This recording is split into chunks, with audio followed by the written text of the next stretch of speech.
Hello and welcome back to A Better World. This is your host, Mitchell J. Rabin, and I'm very glad you're joining us again today.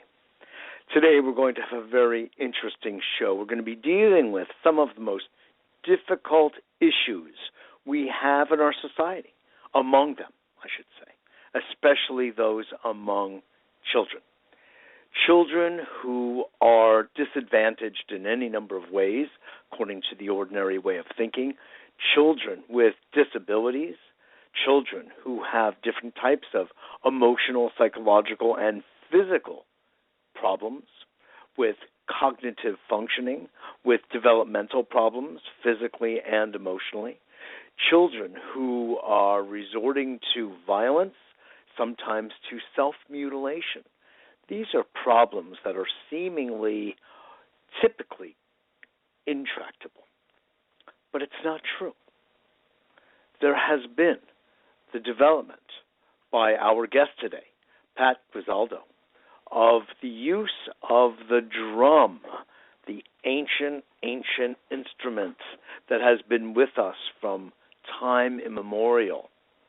In this case now, through Pat's invention, as a therapy that is helping kids and others who are autistic, who have serious developmental problems, physical issues, retrain their brain, their synaptic activity in such a way that these types of problems, serious as they are and seemingly intractable as they appear to be, are not. And these children and others have been restored through restoring their brain to a whole other level of physical and cognitive development. It's brilliant. Pat is known for this groundbreaking drum therapy and for his celebrated nonprofit organization, DAD. Yeah, I love that, DAD, which stands for Drums and Disabilities. New York City Mayor Michael Bloomberg's administration and the New Jersey Department of Education Commissioner helped Pat to launch DAD in 2004 as a special educational program in both New York and the New Jersey school systems. Psychologists, neuroscientists, teachers, law enforcement agencies, child protection agencies, physical therapists, occupational therapists, and behavioral therapists in over 15 countries are currently using Pat's revolutionary drum therapy techniques in their schools, mental health facilities, hospitals, and therapy centers. This effort helps disabled children and adults develop physical and cognitive functioning. Pat was also invited to the White House in the G.W. Bush administration in an effort to help bring his pioneering drum therapy techniques to help wounded troops, soldiers, throughout the United States. In 2012, under President Obama, the United States Department of State brought Pat to the West Bank region of Israel to help disabled Israeli and Palestinian children with his groundbreaking techniques of drum therapy. Pat has been the lead story on NBC, CBS, ABC News, and other major media outlets on a global basis. He had a 4-page feature interview in Modern Drummer magazine and featured in other major media outlets as well, such as WABC-TV, MSNBC, ABC-TV, CNN, USA Today, NBC-TV, the LA Times, the Wall Street Journal, the New York Post, Fox Morning Show, and now, without further ado, A Better World Radio. So, Pat Gesualdo, I want to welcome you to A Better World and just to applaud you from the beginning for your outstanding work. And it's so good that you have been recognized and are able to help so many people across the world in this, as I said, seemingly intractable space. So thanks for being on the show today. Well, thank you so much for having me. It's a great honor to be on the show and to have an outreach to all of your listeners. Yeah, well, good. I really would love you to take us step by step about number one, how you came about this, what your own personal story is, and the way this is now beginning to literally flourish, not just in the United States, but elsewhere, and then we'll also get into some of the science. How, Pat, did you first come into this? I mean, we all know about music therapy and the healing nature of music. It's actually been with us, well, it's been with us for many thousands of years, but even the science has been demonstrating to us for certainly the last 50 to 100 years the healing therapeutic nature of music. But what you're doing is it's related, but actually rather significantly distinct. So we'll get into that too. But what is it about drumming that first attracted you and then became the basis of your therapy? Well, for whatever reason, I wanted to be a drummer from a very early age. And really, to this day, I really don't understand why, especially the fact that I had a severe battle with a disability myself as a child. So those what two type things of right disability? There. Well, originally doctors thought I might have had cerebral palsy. Thankfully, I didn't. But I didn't speak till I was about 4 years old, and when I tried to speak, I had a severe stuttering problem, so I actually couldn't speak. I had braces on my legs from my ankles to my knees because I had no fine motor skills and no coordination, and I was also severely dyslexic, so I couldn't read. But at the same time, I wanted to be a drummer. How ironic is that, right? Yeah, very interesting. And nobody knew, you never had a diagnosis that you felt really hit the mark? Do you have other siblings that have any kinds of problems of the sort? No, sir, I do not. No. I have an older sister, but no, there were no issues with her, thankfully. Right, exactly. Yeah, so, but for whatever reason, I just wanted to play the drums, and it was so hard for me. It took me, well, let's see, many years to beat my disabilities. And it was all done through drumming. I used to play 3 to 4 hours every day, and it took me 1 year of playing 3 to 4 hours every day just to be able to coordinate my left hand and my left foot to come down together at the same beat. Wow. Remarkable. But you persisted. Yes, sir, I did. It was, when I tell you, it's the equivalent of trying to thread and put a thread through the eye of a needle with your eyes closed. Well, yeah. It was horrendous. And I don't think I could do that again if I had to do it now. Nor would I want to, because of the fact that who knows where I'd be today. First of all, it wasn't for the love and support of a very few special teachers and the love and support of my family. Without them, I don't know where I'd be today. That's for sure. So yes. That program is definitely a tribute to them.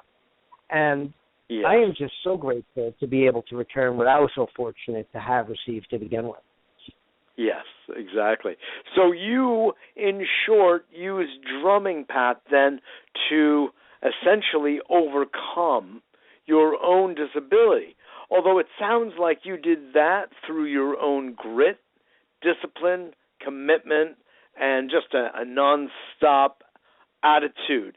But you have since found the sort of the neurophysiological basis of what it is drumming does, a certain kind of drumming in particular, and what happens inside the brain and the nervous system.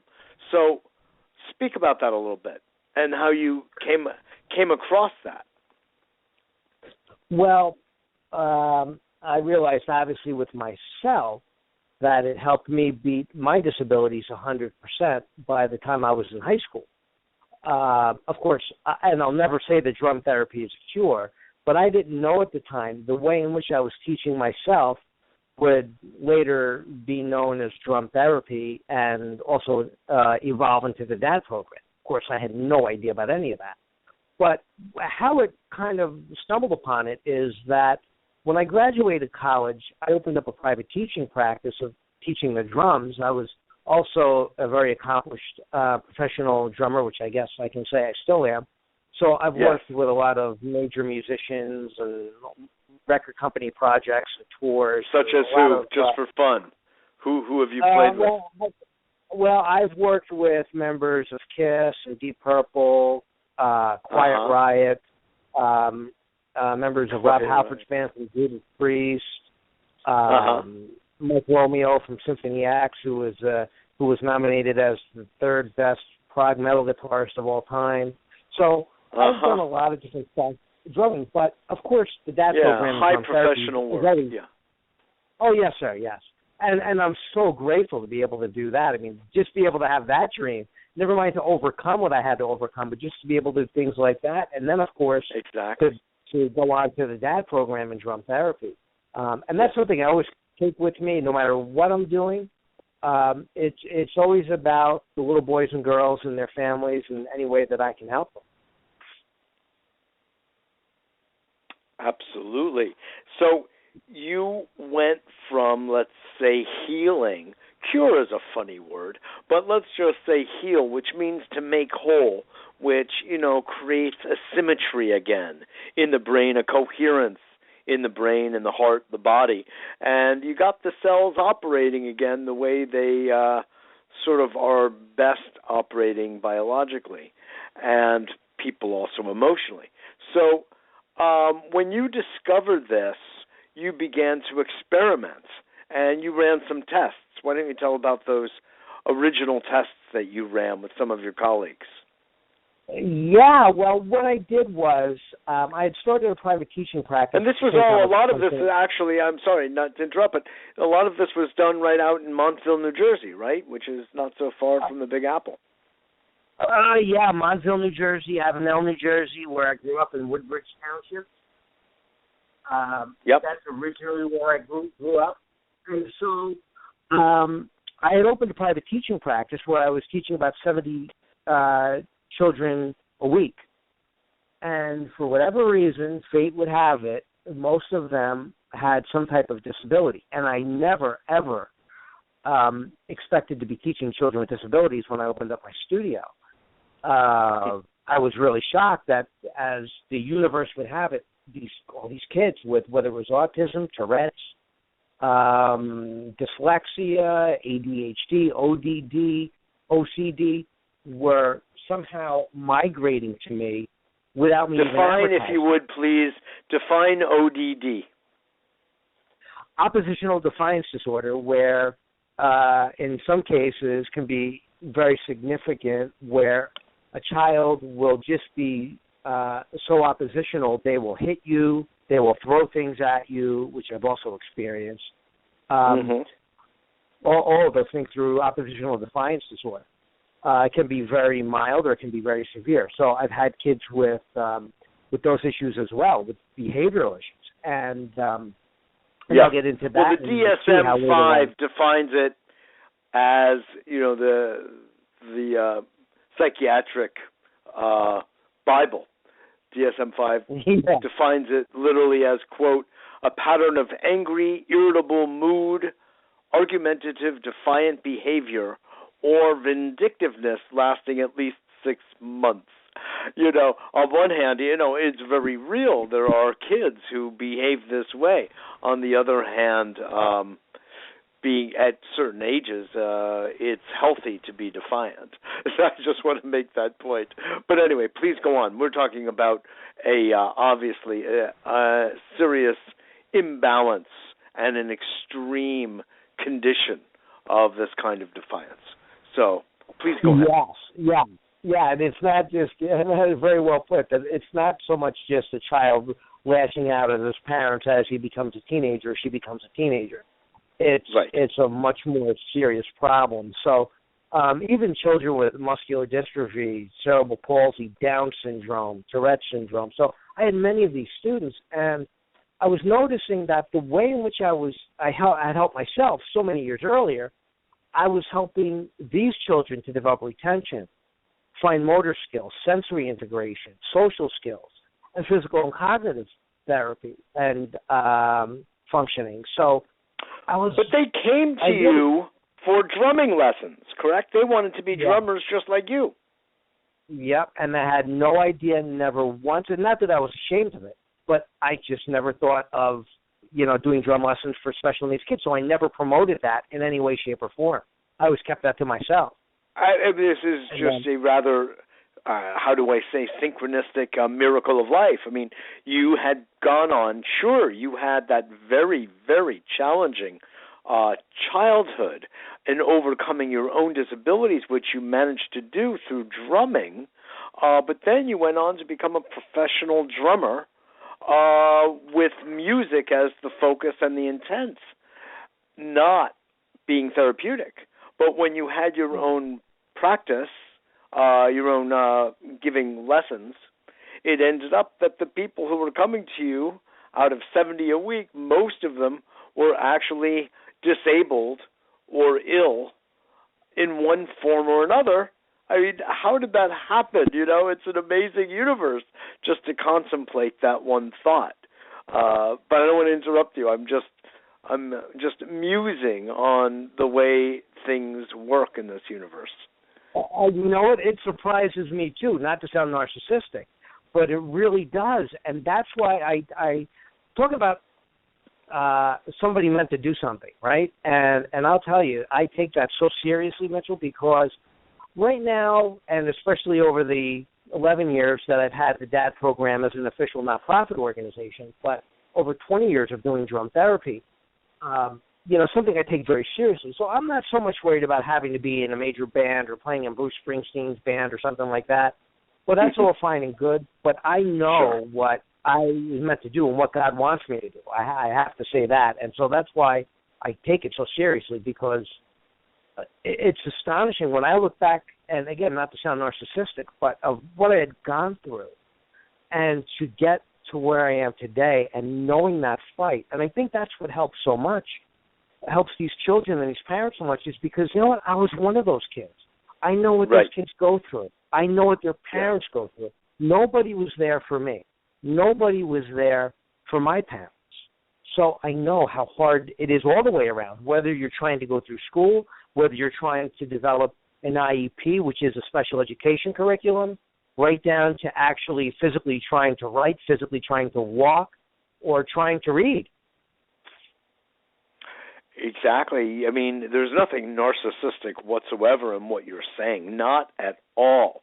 Maybe what you were thinking about is egoic, but not that either. This is so obvious an example of when someone is called to perform a certain kind of role in this world.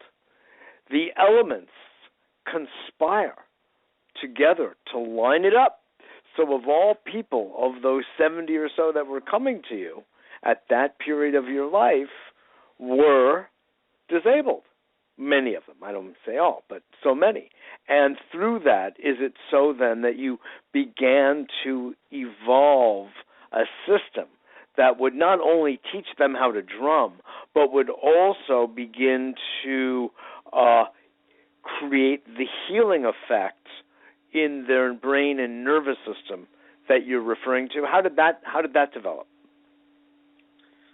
Well, I realized that the way in which I was teaching them was helping them to some degree. And I never say drum therapy is a cure, but it was healing them. It was helping to some degree. Now, in my case, it absolutely was a cure for me, no two ways about it. And I'm so grateful for that as well, let me tell you.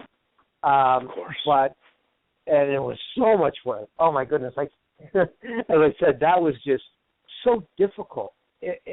I just can't even begin to explain how difficult it was on a monumental level. But anyway, So when I realized that I was helping them develop retention, coordination, social skills, I said, wow, I think I'm really onto something here. So I had started doing some research and monitoring them, the students that I had over a year, and seeing how they were progressing in various cognitive and physical ways. And then I put the program together. I sat down with Mayor Bloomberg's administration, and I said, listen, I said, I would like to put a program together, and I know I wanted to do three things. I wanted to help children, I wanted to help teachers, and I wanted to help parents. And I think we could do it starting as a school program. So they're like, well, what do you think you want to do? I said, well, let me just go in and do it. And I went in with drum pads for one class, drum pads and drumsticks, worked with 10 kids. And from there, I developed the modalities of drum therapy. And then from there... Right in the school system. Right in the school right in the school system. School system, okay, yeah. To be example, to be specific, PS 282 in Brooklyn was the very first school we were in. And then, of course, it came over here to New Jersey, done an interview with New Jersey Educators Association magazine. And then from there, that's when it really took off. And the Department of Education Commissioner for the state of New Jersey at the time also helped me on this end to get in contact with teachers. And, of course, the Teachers Magazine helped. And then I started getting all these calls, and then from teachers.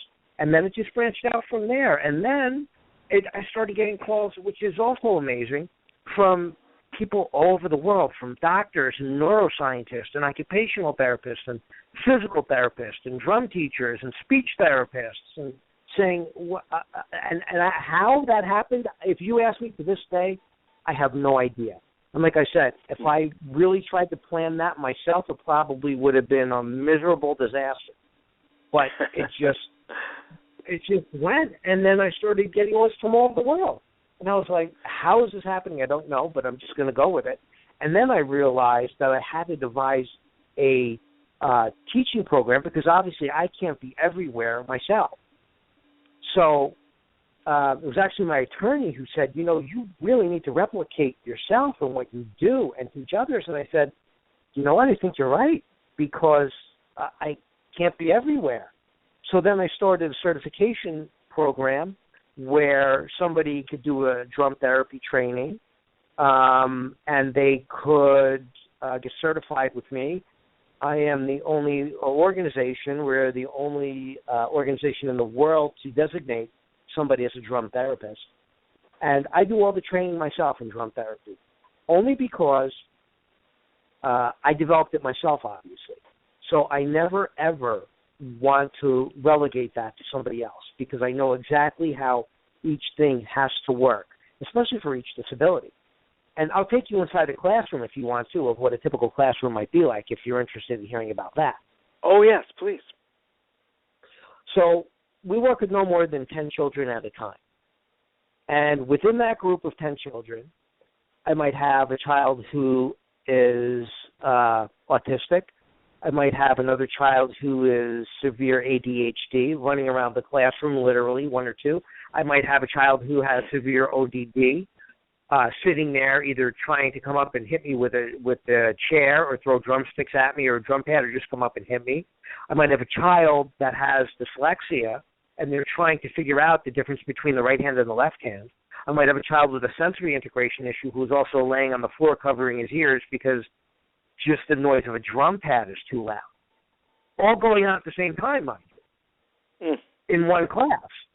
So now you have to work with each one of these kids at the same time to try to help them individually and as a group with their disability, to develop retention, fine motor skills, social skills, physical and cognitive functioning. So that's what a basic class is like for us on a daily basis. In these classes of approximately 10, with all of the different types of disabilities and cognitive issues, physical and emotional problems, you conduct the class, and the same lessons will be applying to all, or do you have to make unique decisions and distinctions for each of the types of problems? Yeah, because I'll have to deal with each disability at the same time immediately. So, for example, if Johnny has ADHD and he's literally running around the classroom because he can't sit still, I'll say, okay, Johnny, sit down. At the same time, There's Susie, who is severely defiant, and she's like throwing drumsticks at me or just sitting there with her arms folded and saying, I'm not going to do this at all. So now I have to get her engaged. Then I have to get the other child who may have dyslexia and try to help them figure out the difference between the right hand and the left hand, and several other issues that may occur. Is it one size, once you begin the rhythms, is it one size fits all, or do you have to vary the patterns per, let's just say for the moment, diagnosis, per child? Yes. You do. You have to vary it. Okay. Yeah. So while you're working with Susie, what's Joey doing, or Johnny?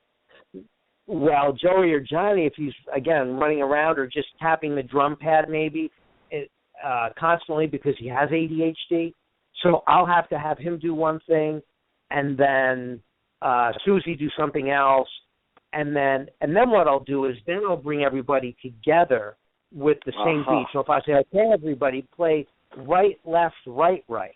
Now I have all these things happening at the same time within one beat of right hand, left hand, right hand, right hand, right, left, right, right. I now have to deal with that pattern with all these various disabilities. So, and then help them, each one of them, to be able to play the right, left, right, right pattern. Okay. So it does, even though it may start off as sort of separate patterns, it looks like it begins to become more of a cohesive whole as the time passes in the classroom.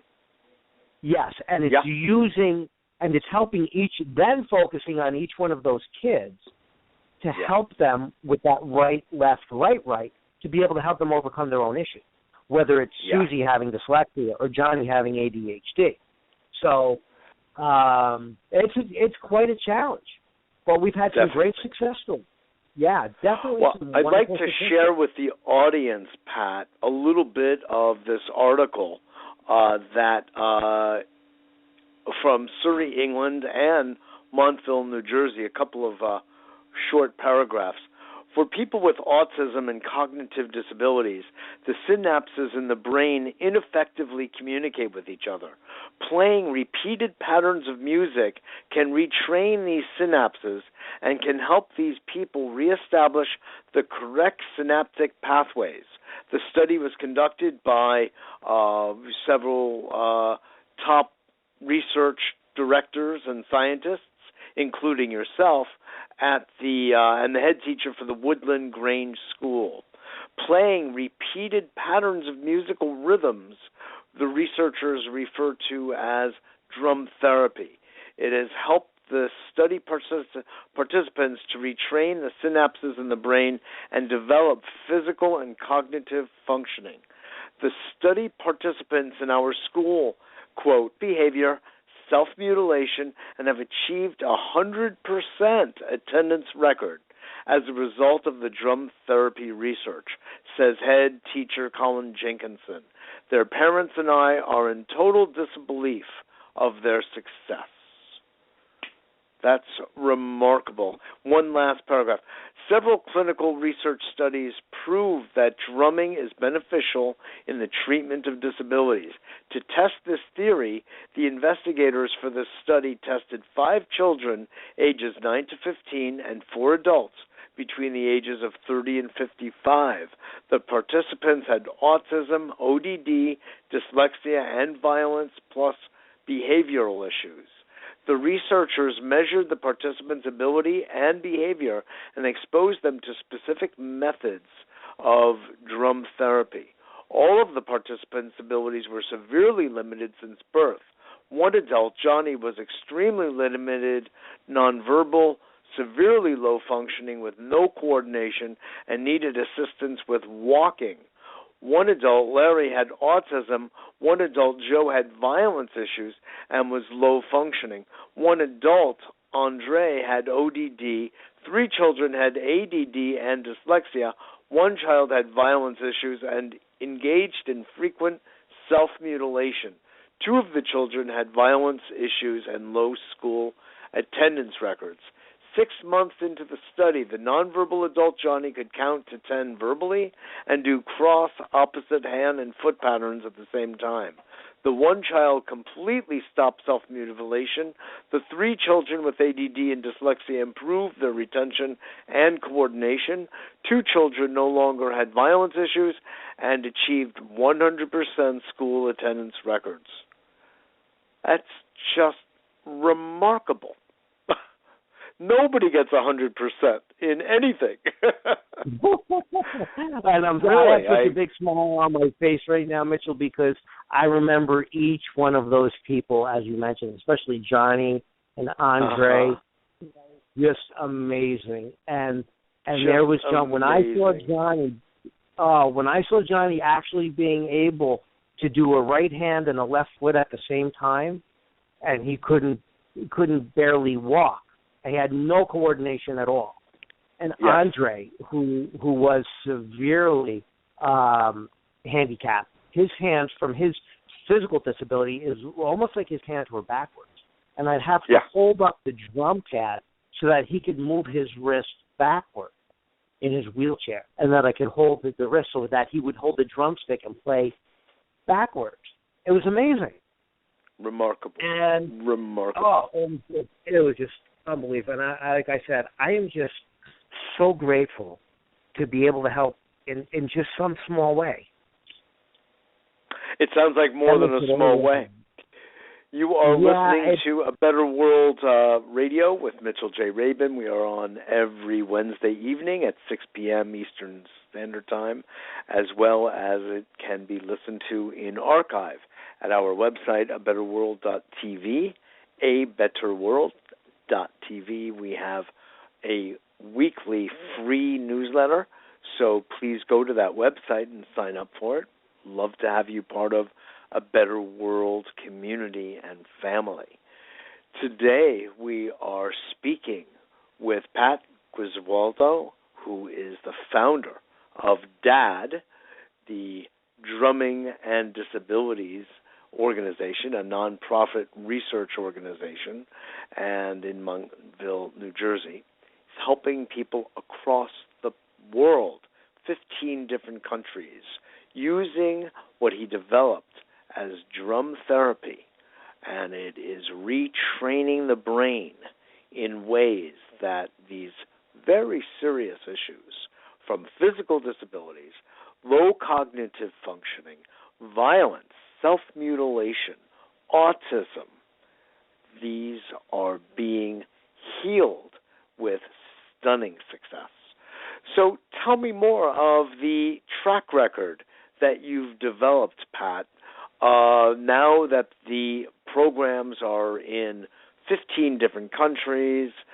Tell me something more about the numbers that you have seen come through now that it's been in action for some years. Yeah, it's wonderful. And there are some success stories, like you had mentioned, that also stick out in my head, especially besides Johnny and Andre. For example, there was one little boy that I worked with who was 9 years old. He was autistic. He could speak to some extent, but not too much. He could never express that he was hungry. He could never express how he felt. So one day, I get a call from his grandmother saying, "Pat, you'll never believe what Tyler just did." And I'm like, "Oh, I can only imagine." "Okay, what did Tyler do?" "Well, last night, at 10 o'clock, he went into the refrigerator, picked up a dozen eggs, smashed them on the floor, and said, 'I'm hungry, I want to eat.' And then this morning, he took a cup and put ice cubes in it and said, 'I'm thirsty, I want a drink.'" Now, that's very significant because part of bringing the thought process together with the physical action, you could see where Tyler, never being able to say that he was hungry before, he took the eggs and smashed them on the floor because that represented the synaptic pathway connection. Of saying, of physically doing something, combining that with the feeling. So he was feeling that he was hungry and physically hitting the drum pad So he combined the eggs and throwing them on the floor, hitting the drum pad, with the feeling of I'm hungry, I want to eat. Yes. And yes. the same thing with being thirsty. It's just, when I heard that, I was just like, wow. Another case was we had a 16-year-old boy sing for the very first time. And I'll tell you, there are a lot of tears in this program because there are so many milestones reached for the very first time. Johnny was 55 years old. Tyler was 9. This other kid that I was telling you about was 16 years old. The mother heard him sing for the very first time. Oh my goodness, it's just amazing. Remarkable. Really, now, let me ask you: are there examples of children or others who you find are not responding, or respond more slowly than others? What is the kind of time frame you're looking at? And as I asked, are there those that do not seem to respond at all? Yes, and that is definitely absolutely the case, especially with very low cognitive functioning children. For example, children who are on respirators, portable respirators and wheelchairs, that they can't move at all. All they could do is maybe blink their eye, because that's how low functioning they are. It's almost in a vegetative state, and they're that low functioning. So, but just to be able, do they look like they are blinking their eyes in rhythm to the drums? Yeah, because I'll say now, when I hit the drum pad, blink your eye as I hit the drum pad. Okay. And they'll blink their eyes. If I go 1, 2, 3, they'll go 1, 2, 3 with blinking their eyes. Well, that is a very good. That's a very. I would not call that a defeat. I think with what their physical muscular coordination is, that's a success. Yes, however little, yes, it is. So, but again, unfortunately, and I wish it could be different. I wish I could get them to move their hands or their legs, or to be able to breathe without a respirator. But obviously, there's only one person who could do that, and he lived over 2,000 years ago. So, as far as that goes. I'm not going to limit it to that, but nonetheless, I mean, you're making headway. I'll say that. But what are some other examples where you have just not seen any change at all? Do you have any sense of what that is and why that is? Well, yes. It's just to the point where they are so their functioning is so low, their functioning ability cognitively and physically, that it's just impossible for them to do anything. But again, if I can get them at least to do some part of a command or a rhythm or a beat or something like that, to me, like you said, that is a success. That's all they can do. So, well, unfortunately, if we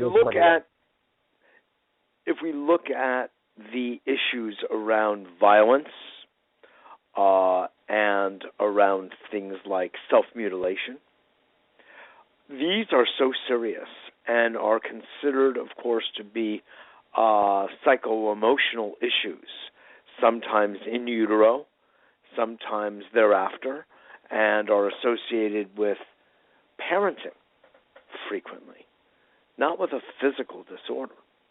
Low self-esteem, poor self-image to the extreme, etc., etc. So that, would you say you are achieving success in those kids that have those issues with some consistency? Yes, especially with our research study out of Woodland Range, where the kids actually stopped cutting themselves. Oh, I was so happy to hear that. The self-mutilation. And I'm just glad that it's something they can attach to, and that makes them happy. Even if they are, even if we get back to the low-functioning standpoint, even if they can't do anything, but they just smile because they're having fun, just to make somebody be able to smile is just in that. Absolutely, but what you're doing is, and I completely appreciate that. What's going on here, Pat, by the sound of it, is something very physiologically profound in the drum patterns that you are teaching them. It's having this kind of salubrious effect on the brain, a therapeutic effect that is bringing together. I mean, in the eggs on the floor is an association between feeling and thought and an action. And that is remarkable. So it's like you're taking what were disparate neural activities and wiring them together. So it sounds like you're promoting the natural associative function that the brain ordinarily engages. But in these cases with these kids, for whatever reason, it's not working sort of normally until, that is, you start working with them. And the drumming process is bringing this into alignment. Does that make sense? Yeah. Yeah, it absolutely does. And you put that way better than I ever could have. So thank you for that. And I really do mean that. And yeah, and it's even the social patterns where you get a child who, another amazing thing is from the social aspect, where you get a child who is just either too shy or does have an opposition to doing anything, and you break them apart in the classroom. And I take 2 kids at a time or 3 kids at a time, and I say, okay, you're going to develop one beat together. This group is going to develop, 3 of you are going to develop another beat together. And at the end, we're each going to show the class what we came up with. And then I'll pair off I'll go with the first 3 kids, the second 3 kids, the third group of 3 children, and work with them individually for a few minutes. And then they'll all play their beats for each other. The group 1 of 3 will do it, group 2 of 3 will do it, group 3 of 3 will do it. And they'll play all for each other. And it's amazing how those kids that wouldn't even want to play with each other on the playground in school are now helping them. Okay, Susie, hold the drumstick a little bit tighter so that you can get a better grip. Or if I'm telling them to do a beat, they actually help each other. And they'll actually get up and stand in front of the class and be able to help me teach a class, because there's part of the program where I have them work with me as they're a conductor or they're a teacher. And it takes a while. Now, some of those kids are just so afraid. And this also goes to sexual abuse as well.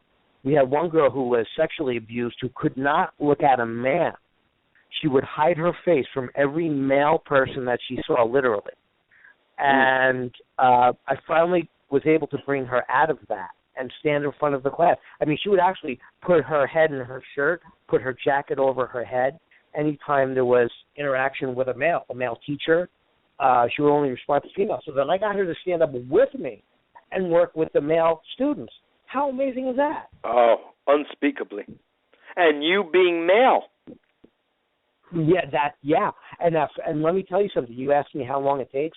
That took months, because she would just sit there with her head in her jacket for months and not even look at me, not even talk to me. Just sit there with or her jacket over her head. And I would still work with her. It's okay. I'm going to help you. We're going to work together. We're going to do some patterns, until she finally one day took her jacket off her head and looked at me in the eye and was able to do the drumming with me. And then eventually I graduated her from there to then working with the class.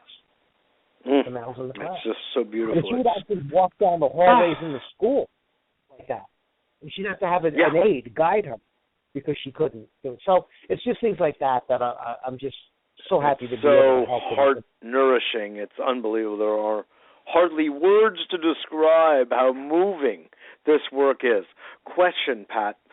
When you have taught other teachers, psychologists, educators of all sorts, others, to conduct classes with drum therapy, have you seen the same types of results that you've gotten yourself directly, or has there been a change?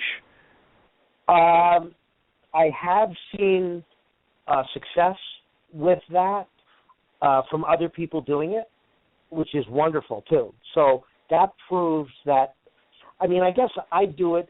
I can't say I do it in a different way than somebody that I train, because I try to train them in the same exact way that I do it, but it's always going to be inherent within me when I do it, because I guess I developed it that way. So it's not like a manufacturing line, for example, you know, right, where everyone is going to have, each teacher is going to have their own style.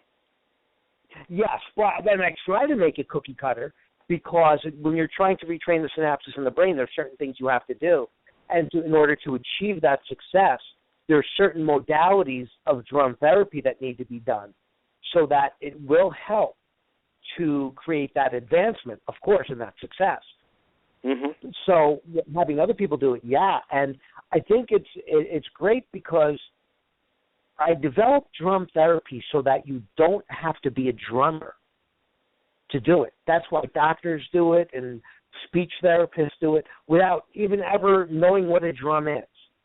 And it takes some time to train them, of course, just as it does maybe a drummer who has no idea the physiology side of things or the cognitive side of how the brain works. So bringing those two things together sometimes can be challenging. And drum therapy isn't for everybody. Not everybody wants to do it.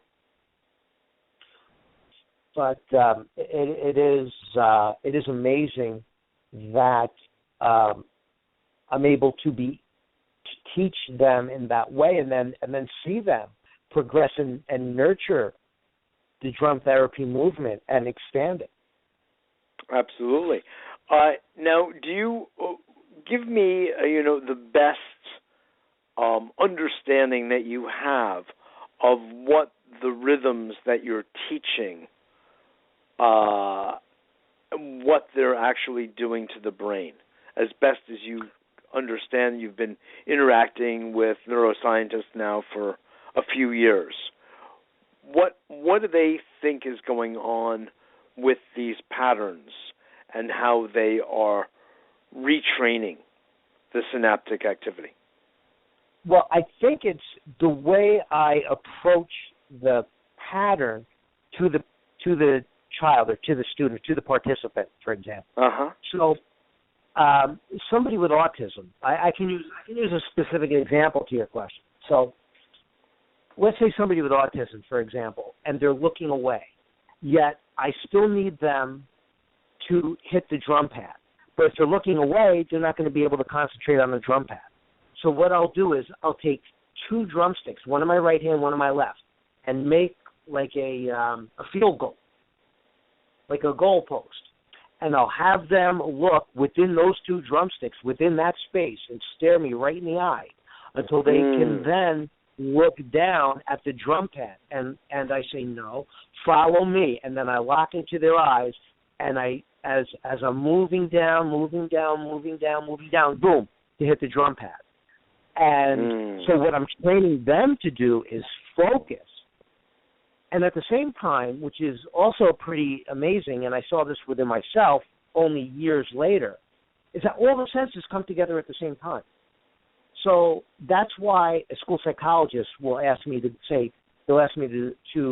diagnose a class. And I'll come out 5 minutes later, and literally I will have every diagnosis of what a child has, even if the school psychologist didn't get it, because I'm able to see things and how they react, which they never knew. No, that's amazing. Well, I say, well, Johnny has this, and Susie has that. Well, how do you know that? I can say, well, because they didn't do this way, this happened this way, they couldn't process this, they processed this, but in that way, and they physically couldn't move this way, so therefore they have this, or that. So interesting. So interesting. And with autism, with autistic kids, you've had persistent, consistent success? Yes, especially the one. There's so many different. Boy. There's so many different types of and levels of severity of autism. So you're saying full spectrum? Yeah, full spectrum, and that was the one boy who was 16 years old that sang for the very first time. And that I just worked with a beat and a pattern and singing out loud, and he just could not get him to do it.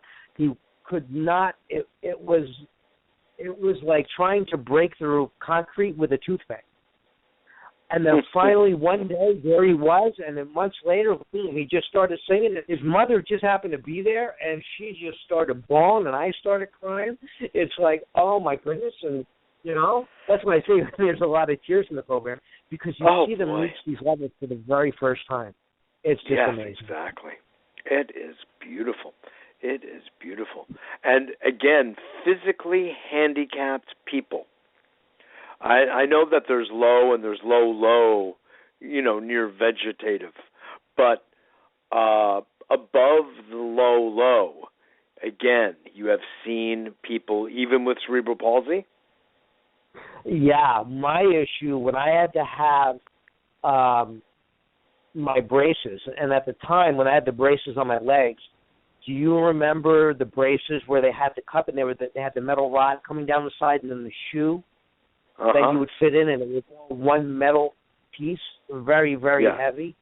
And I used those to actually have to go. My doctors had to use those with me. Right, left, move my right foot, bring it up, bring it down, balance myself on a board, 1 foot on the board, 1 foot off the board. And my sister was always afraid to tuck me into bed. My sister's 4 years older than me. And she was always afraid to tuck me into bed when it was thundering or lightning outside, because she was always afraid I'd get struck by lightning from the metal braces on my legs. Wow. You'll be okay. I'm not going to get struck by lightning inside the house. But she was always terrified of that. But remarkable. But so you have seen success in those types of really rather regressed people. Yeah, even the littlest bit, and sometimes not at all, because as I mentioned, it is so much of a vegetative state that they can't do anything. So I will say, okay, try to, and that's not going to stop me. I'm going to say, okay, just move your finger an inch off the desk or off your armrest of the wheelchair. And many times, of course, they just can't do it. But that doesn't stop me. I'm still going to try to help them do it, and I'll go over. Now, many of these cases I mentioned with Andre in the wheelchair, I will actually help them to. So if they can't physically do it for a child who unfortunately is paralyzed in a wheelchair, I will actually go, and if I say, okay, go right foot, left foot, left foot, I will go over and move their leg, lift it up, right foot, left foot, right foot, left foot, even though they physically cannot do it. But they enjoy it at the same time, which is great. Surely. Now, are these most of the children? No, I was going to say, so even if they physically cannot do it, at least they're getting some enjoyment from me helping them do it. By all means. Now, are most of these kids on medication of one sort or another? And if so, how does that affect their ability to get retrained? And have you worked with kids that are not on medication at all? And is the improvement more rapid? That is a great question. Yes, working with children with medication. I always look at drum therapy as an additional therapeutic intervention. And some of those kids, while I don't like medicine, they always tried to get me to take medicine as a kid, and I never did. For whatever reason, even though I didn't have hyperactivity. You're a smart kid. That's why you were a smart kid. I just never, ever wanted. I was like, just no way, not going to happen.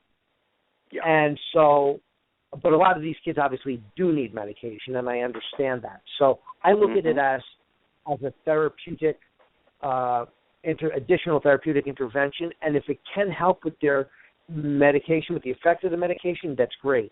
How does it work with them while they're on medication? Well, it can help a child with ADD to focus, for example. So if somebody's on Wellbutrin and they're trying to use that to try to concentrate as hard as it is, for example, I'll give you a perfect example. Just yesterday, I have a 9-year-old little boy with me, Eddie, and I was trying to get him to do, my drum set has 6 tom-toms around it on the front. So I tried to get him to do 4 beats on each tom-tom. Tom-tom 1, 2, 3, 4, 5, and 6. 4 beats on one, 4 beats on the other one. 1, 2, 3, 4, 1, 2, 3, 4, 1, 2, 3, 4, 1, 2, 3, 4. Well, of course, it'd be 1, 2, 1, 2, 3, maybe 1, 2, 3, 4 on the last tom-tom. Finally, I got him to go slower, to go play all 4 beats, 1, 2, 3, 4 on each tom-tom, all across all 6 of them. And then I tried to get him to go to 5, and that's when he just started jumping up and down and carrying on because it was too frustrating. I took him right to that point, and then I had to back off. But again, a lot of times that has to happen. Now, he was not on any medication. So, again, being able to get him to do that, maybe he would not have been as frustrated if he was on medication, but that's where the therapeutic intervention, the healing part of it comes in, because even though he was not on medication, I was still using the drum therapy as a form of medication to help him concentrate to do the 1, 2, 3, 4. Yes. Now, we're going to work over the months now and see in weeks and days to see how long it takes me to get him to do 5 and even 6, and maybe even 10. Now, he may or may not be able to do that, but we'll find out in the future. But you're pushing the envelope, and then there's, in Chinese medicine with which I'm familiar, it's like pushing what we call extreme yang, the outward action, and then it reaches the point where it switches and shifts into the yin, which is the receptive and the recessive and the non-doing. So you go to the extreme of one, and then there's a decontraction or relaxation where the parts that got pushed become reintegrated, and it allows then for future progress after the resting. It's like sleep and activity. It's the same kind of metaphor between action and inaction. It's like exercising. You press and push the muscles to a certain point, to a limit, and you can't really do more, and then you relax. And that relaxation is as important to the breakdown first, and then the building up of the muscle as the actual exertion itself. Yes, and in my case, with the cognitive development, perfect example for somebody with ADHD or severe ADHD. The one thing I'll do, yesterday too, before my private student, I was at one of the schools. And there was one group I had of 6 kids that were severely ADHD. I mean, they couldn't even sit down. They had to get up and run around the stage of where we were, because we do it in one of the schools that has a performing arts center. So there's a stage, like a 40 by 40 stage. So they're all running around. So the first thing I do, I get them to say, okay, everybody pick up the drumsticks and play as fast as you can. So you have to desensitize them in a way. Then when they're desensitized, I can reach in and grab them, because their brain now, they're in that calming effect of it. Yeah. So then that's when I can reach in and say, do me a favor, go right, left, right, left, right, left, right. Then they can do it, because normally if they were just in there without desensitizing them, so to speak, right, they'd just be playing. So if I say right, left, right, left, right, left, right, there's no way they would do it, because they'd just be playing as fast as they could. So once I bring them to that level, to desensitize them, to get that out. Now, sometimes I have to stop 6 or 10 times within a half hour, because the ADHD is so bad. So I'll say, do a pattern with me, like We Will Rock You, for example. And then the last one, you click the sticks together. So it's click, click, right? So a lot of them can't even do it. They're still walking around, running around, whatever. But once I tell them to play the drum pad as fast as you can, okay, stop with your hands. Now just your feet. Sit down and just move your feet as fast as you can, like you're running in place. And now I can reach in. Now they're desensitized. I can reach in and grab them for a little bit and get their attention and get that synaptic pathway to now start developing the correct way. And that's when you do it. You're almost like distracting them from their disability is what's going on in a way. Yes, exactly. That's a very good point. It's a very good point. And the definition that they now have operationally, that they are ADD, that they are ADHD. How do they know? People keep telling them. Their parents tell them, the doctors tell them, everybody's telling them what they are. And their brain will follow the instruction from an authority figure, because that's the way we're designed. That's the way it works. The brain listens to the mind, and it responds. So, we were talking about that earlier today when we were talking about in total biology what we refer to as the diagnosis conflict, which is actually considered the most serious of all the types of emotional conflicts of them all, because the body listens to the brain and the brain listens to the mind, and if the mind is told by someone of authority, especially like a doctor, that you have 6 months to live, young boy, or you have X disease, including being autistic or what have you, look what happened with you. There was a tendency then to believe it and to actually make it real.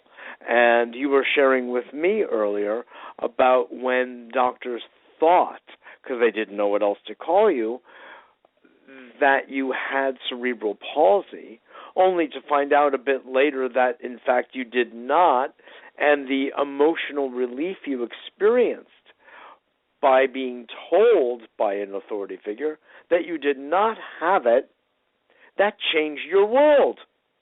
Boy, it sure did. It sure did. So it's just a level of the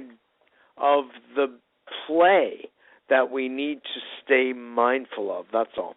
I want to ask you, and we're heading toward a close very soon, but I would like to ask you, since I asked you about medication, I wanted to also ask you, have you experimented at all, Pat, with the use of drum therapy for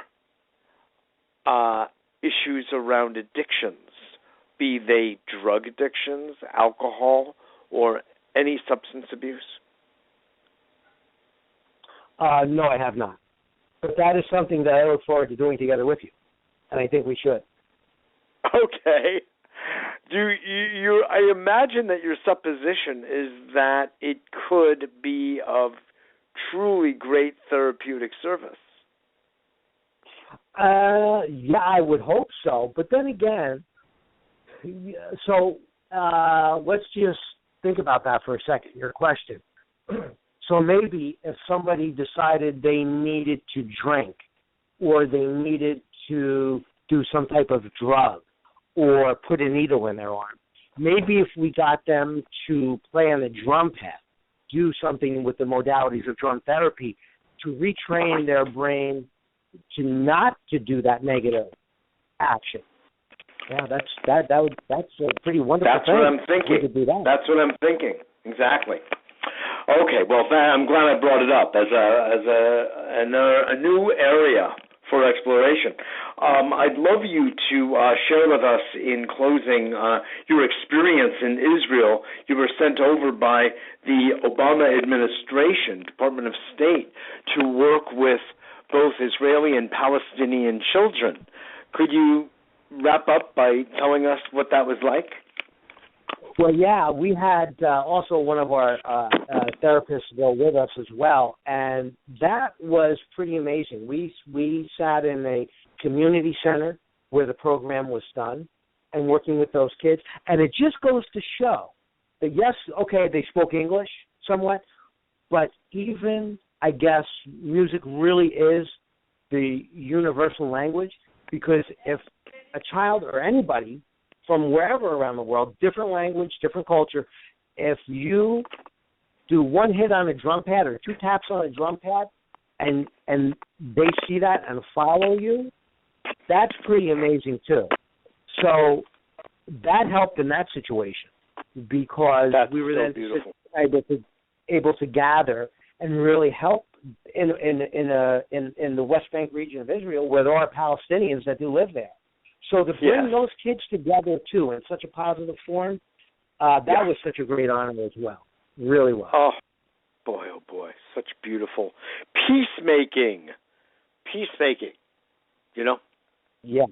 That's what you're doing. That's what you're doing, among the other things. Well, I want to just thank you so much for your good work, Pat. It's remarkable, and I really hope that we can spread it far and wide into the far reaches of hospitals and clinics and research centers and school systems where where violence and the issues around self-mutilation and ADD and autism, which is on the rise across this country for lots of reasons. We're not going to go into that here. But your work is becoming ever more important. So thank you. And your organization is also a nonprofit 501c3, so let our audience know how they could get in touch with you in case either they have children or adults who could use your services or know other teachers or psychologists or schools that would like to get trained in your systems, or people who would just like to support your good work. Yes, they can get in touch with us on our website at www.dadprogram.org, or even if they call us, 973-725-5150. And there's a variety of ways. It's not just financial. It's just reaching out and helping. And there's so many things that we do to volunteer, too, that I do myself. So it's not all about the money. Money is important, yes, but I do a lot of volunteering too. Oh, right, sure. It's not about the money. No, not at all. That's just an energy to help keep things going, including us. But I can't reach more people. Right, and we can't reach more people unless we have people help us reach those people. So, if anybody listening that wants to contact us, we'd be more than happy to speak with you. Absolutely, that's wonderful. That's one of the roles A Better World Media plays, is helping bring the sung and the unsung heroes of society out into the world and broadcasting their good work so others can hear and benefit. So, Pat Gesualdo, thank you again for being on today and sharing your excellent work, drum therapy, with our audience. Well, thank you so much for having me. It's a great honor, and thank you for the great work and all the wonderful things that you're doing and helping keep these people informed. We need more people like you, that's for sure. Thanks so much. Really a pleasure. We'll talk again soon. Yes, sir. Bye-bye. Bye-bye now. Pat Gesualdo, wonderful, wonderful man, as you could tell, and doing such good work. It's just, how do you say, in a world that is falling apart at the seams on institutional levels, etc., we have these people on the ground like Pat who are creating a better world. Indeed, really are. And the good news, folks, is that there are millions and millions of people who are deeply good-hearted souls who are doing extraordinary work, creative work, to support their local economies, their local villages, their local towns, their families, and innovating on all levels, from this inner ecology, inner ecosystem, I like to call it, work that Pat is doing, a lot of the work that I do, of course, as well, with counseling and coaching and psychotherapy, holistic, and working with energy, the life force itself, with Qigong and mindfulness meditation, stress management. And then looking at the outer world, so to speak, outer world, where we need to redefine and re-foundationalize the basis of our society, its energy use, its outer energy use, as well as its inner. And it's happening. Renewable energies are growing, and people are getting the message, and things are beginning to change in a very, very positive way. So, with a note of hope in the middle of the collapse, I want to say, if we keep coming together and building community, a lot can happen. Also, just in respect to the good work that Pat Gesualdo is doing, I just want to say a word about a film. I interviewed the social worker who is behind this amazing documentary, which you haven't seen, I would certainly recommend, called Alive Inside. And I covered that when I was on Progressive Radio Network with Progressive Film Hour with Mitchell Rabin a year or two ago. I did this interview. And it was about playing music in senior centers and nursing homes where the people were essentially without much life force, heavily medicated, i.e. drugged, and some of them couldn't even remember the name of their own child or recognize their child. Varying levels of senility, of Alzheimer's, etc. When they were played on an iPod, the music of their era, oftentimes, big band music and the like, they came alive so magnificently. It was like, not overnight, it was within seconds. Some of them started to tap their feet and snap their fingers and sing along. Words from 20, 30, 40, 60, 70 years before were right on their lips. So music, my friends, has such a powerful influence. It's a form of DNA, of linguistic, of sound DNA that speaks to our cellular life as well as to our spirit. And I feel that Pat is reaching and accessing that kind of energy with his great work as well. So just to remind you. Well, I thank you so much for joining me today here at A Better World and honoring this powerful, powerful technique. And if you know people that should hear this show, please forward them the link and contact me at mjr@abetterworld.net, the direct personal email address, mjr@abetterworld.net. I so appreciate your feedback, your comments from all of our shows, this and others. Please share, and that helps us improve what we're doing here at A Better World Radio.